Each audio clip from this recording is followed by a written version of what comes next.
समय पहले की बात है। एक गांव में एक गरीब आदमी रहता था।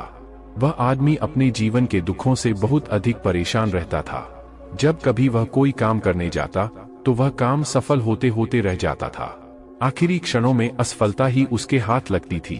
कभी वह स्वास्थ्य को लेकर परेशानी में रहता तो कभी उसके परिवार में अकाल मृत्यु हो जाती थी। वह अपने जीवन के दुखों से तंग आ चुका था। एक दिन की बात है, वह अपने घर के दरवाजे पर बैठा बैठा सोच रहा था। तभी उसके दरवाजे पर चिड़ियों का झुंड आया। वह पहले से ही परेशान था। चिड़ियों को देखकर वह उन्हें भगाना शुरू कर दिया। सभी चिड़िया उसके दरवाजे से दूर हो गई। उस व्यक्ति की यह विशेष आदत थी, जब भी वह किसी जानवर को अपने घर के आसपास देखता था तब उसे मारने और भगाने लगता था। साधु संतों को देखकर वह कभी उन्हें प्रणाम नहीं करता था, बल्कि मुंह फेरकर वहां से चला जाता था। आखिरकार लगातार परेशानी झेलते हुए जब उसकी हिम्मत टूट गई, तब एक दिन उसने निर्णय ले लिया कि अब वह इस जीवन को समाप्त कर देगा। वह अपना घर छोड़कर गांव से बाहर चला गया और नदी को देखते ही उसमें छलांग लगा दी। लेकिन यह क्या, दो सन्यासियों ने उसे नदी के पानी से बाहर निकाल दिया। दरअसल जब वह नदी में छलांग लगा रहा था, वहां पर एक सन्यासी और उनके दो शिष्य बैठे हुए थे। उस व्यक्ति को नदी में छलांग लगाता हुआ देखकर सन्यासी ने अपने शिष्यों को आदेश दिया और उस व्यक्ति को पानी से बाहर निकाला गया। पानी से बाहर आते ही वह व्यक्ति सन्यासी के ऊपर चिल्लाता। उसने कहा कि आपने मेरी जान क्यों बचाई? मैं जीवित नहीं रहना चाहता, मुझे मरना ही होगा। सन्यासी ने उसे समझाते हुए कहा कि यह जीवन बहुत मूल्यवान है, तुम इसे इस प्रकार क्यों व्यर्थ कर रहे हो? आखिरकार जब समय पूरा हो जाएगा तब तुम्हें यह धरती छोड़कर जाना ही है। उस व्यक्ति ने कहा कि मैं अपने जीवन की परेशानियों से तंग आ गया हूँ। मुझे समझ में नहीं आता है कि मेरा अच्छा समय कब शुरू होगा। मेरे जीवन में सब कुछ बुरा बुरा होता है। मैं लाख प्रयत्न करता हूँ, फिर भी सफलता नहीं मिलती है। सन्यासी ने कहा कि मैं तुम्हारी सहायता करूंगा। तुम सबसे पहले आत्महत्या करने का विचार अपने दिमाग से निकाल दो, क्योंकि यह सबसे बड़ा पाप है। जो व्यक्ति आत्महत्या करते हैं उन्हें कभी मुक्ति नहीं मिलती है।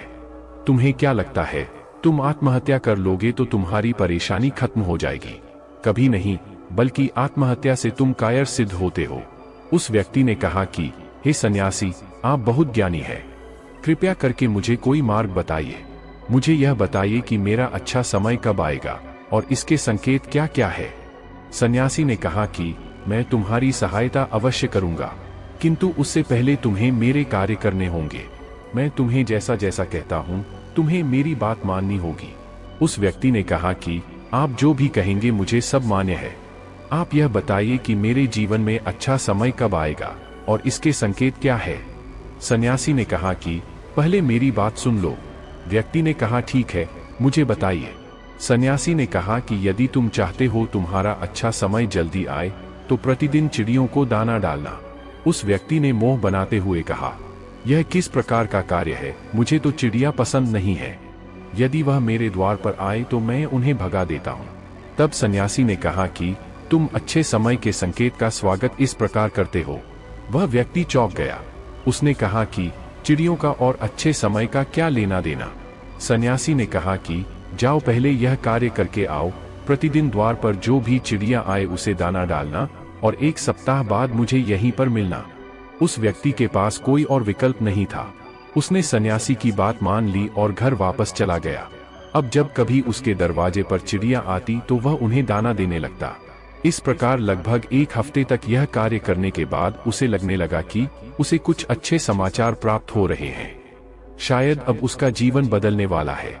1 सप्ताह बाद जब वह सन्यासी से मिला तो उसने कहा कि उसने चिड़ियों को दाना देना शुरू किया।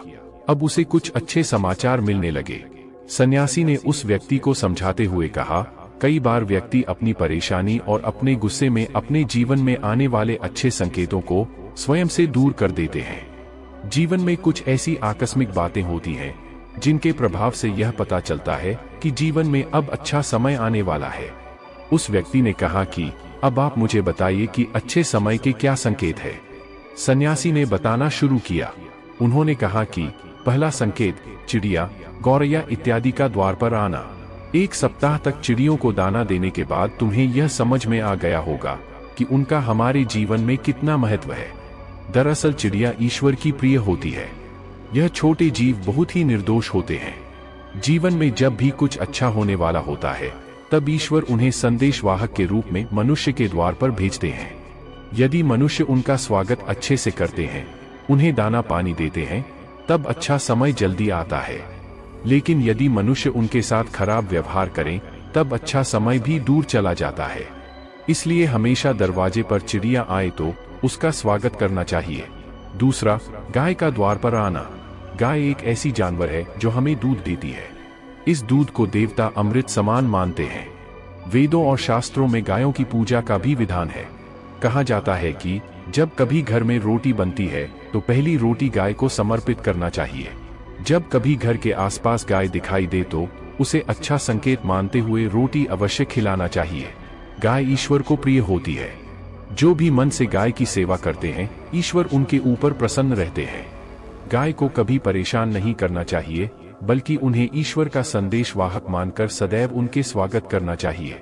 तीसरा, स्वप्न में पितरों के दर्शन होना। यदि कभी भी स्वप्न में पूर्वजों के दर्शन हो तो इसे अच्छा संकेत मानना चाहिए। हमारे पूर्वज भले ही हमसे दूर होते हैं, किंतु किसी न किसी प्रकार से वह हमसे जुड़े होते हैं। उनका स्वप्न में आना अच्छे समय आने का संकेत होता है। वह हमें आने वाले अच्छे समय के लिए संदेश देने आते हैं। इसलिए जब कभी सपने में पूर्वजों के दर्शन हो तो इसे बुरा नहीं मानना चाहिए, बल्कि उसे अच्छा मानते हुए मन को प्रसन्न रखना चाहिए। अपने पूर्वजों के प्रति सदैव नतमस्तक रहना चाहिए और प्रतिदिन उन्हें ईश्वर मानकर प्रणाम अवश्य करना चाहिए। तीसरा, पूजा करते आंखों में आंसू आना। आमतौर पर पूजा पाठ नित्य कर्म होते हैं। यह प्रतिदिन करना चाहिए, किंतु कोई व्यक्ति भक्ति भाव में इतना अधिक हो जाते हैं कि पूजा करते समय उनकी आंखों से आंसू आने लग जाते हैं। यह ईश्वर का सबसे अच्छा संकेत होता है कि अब अच्छा समय शुरू होने वाला है। यदि आपके साथ इस प्रकार का कुछ भी हो रहा है तो ईश्वर को धन्यवाद देना चाहिए। ईश्वर स्वयं आपसे जुड़ना चाहते हैं, तभी उन्होंने आपके हृदय में इस प्रकार की भक्ति भावना भर दी है कि जब आप पूजा पाठ करने जा रहे हैं तो आपको भावनाओं महसूस हो रही हैं और आंखों में आंसू आ रहे हैं। इसे अच्छा संकेत मानना चाहिए। साथ ही ईश्वर में और अधिक मन लगाना चाहिए। चौथा, कठिन समय में साधु संतों के दर्शन। कभी जीवन में बहुत अधिक कठिनाई का समय हो और साधु संतों के दर्शन हो रहे हैं, तब इस समय को अच्छा संकेत मानना चाहिए। साधु संत बड़े ही प्रतापी होते हैं और उनका ईश्वर के साथ गहरा संबंध होता है। वे ईश्वर के प्रतिनिधि के रूप में कार्य करते हैं। उनके दर्शन होने पर उन्हें प्रणाम करना चाहिए। उन्हें भोजन इत्यादि कराकर सदैव उनके सामने नतमस्तक रहना चाहिए। जब कभी उन्हें देखना चाहिए तो प्रणाम अवश्य करना चाहिए। उनके प्रति विनम्रता अच्छे समय को जल्दी लेकर आती है। कठिन समय सदैव नहीं रहता है और साधु संतों के दर्शन तो कठिन समय को दूर करने में सहायता करते हैं। इसलिए जब कभी साधु संतों के दर्शन हो तो ईश्वर को धन्यवाद देते हुए उनका स्वागत करना चाहिए। पांचवा, अचानक से रास्ते मिलना। कई बार व्यक्ति जब कठिनाई में होते हैं तो उन्हें कोई रास्ता नहीं सूझता है, किंतु जब वह पूजा पाठ इत्यादि करते हैं अथवा पुण्य कर्म करते हैं तो ईश्वर उन्हें अवश्य रास्ता दिखाते हैं। यदि आप परेशानी में हैं और अचानक से आपके दिमाग में कोई बात आ रही है कि यह करने से शायद मेरी परेशानी दूर हो सकती है, तो उसे तुरंत कर डालना चाहिए, क्योंकि यदि आपके दिमाग में वह बात आई है तो इसके पीछे ईश्वरीय शक्तियां हैं जो आपको सहायता कर रही है ताकि आप समाधान तक जल्दी पहुंच सके। इसलिए परेशानी के समय मन में सबसे पहले समाधान का जो विचार आ रहा है उसे तुरंत कर लेना चाहिए। ऐसा करने से आपका अच्छा समय जल्दी शुरू होता है। सन्यासी की बातें सुनकर उस व्यक्ति ने उन्हें धन्यवाद दिया और कहा कि आपने मेरे जीवन की रक्षा की है।